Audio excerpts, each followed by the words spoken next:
Așa cum am spus eu mereu, aceasta este ziua noastră a tuturor, pentru că toți am fost odată copii și la ora asta suntem copii cumva, așa că este ziua noastră a tuturor. E bine, astăzi, așa cum știți, multe manifestări s-au desfășurat și de dimineață. Toată săptămâna am tot vorbit despre această zi. Avem și extragerea la tombola copilăriei, avem și spectacol toate la timpul lor. Da, după cum vedeți aici sunt urnele. O șansă, Centrul de zi Sfântul Teodor din Alexandria. Coordonator Tănase Elena s-au pregătit, atenție, cu un dans, nu orice fel de dans, un dans japonez. O să vedeți imediat despre ce e vorba.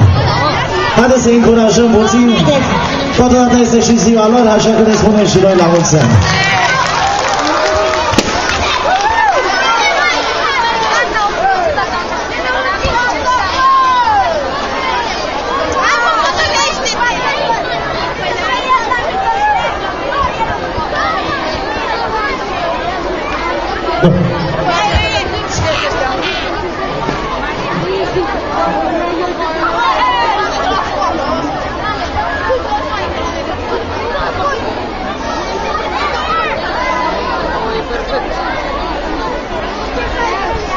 Tinerii de la Asociația de o șansă Centrul de zi Sfântul Teodor vă va introduce în lumea dansului japonez.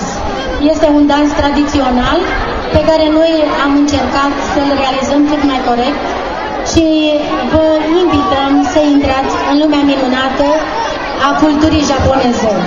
Cu această ocazie vreau să mulțumesc ambasadei Japoniei la București, care mi-a oferit aceste costume originale pentru dansatori.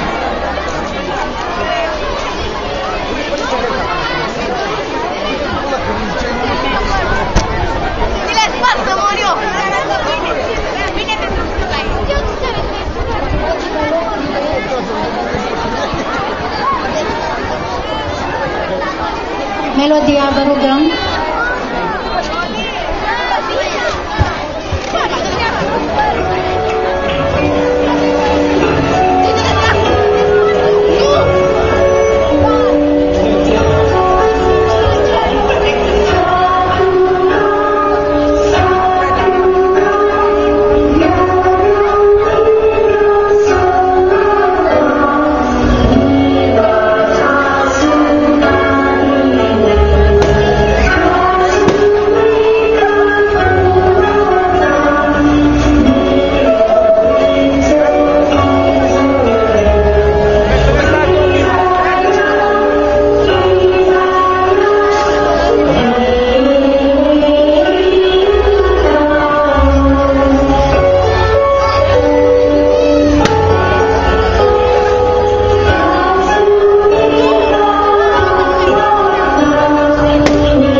Vă invităm să revenim pe meleagurile teleormanene și să ascultați o melodie interpretată de tânărul Mihai Cătălin.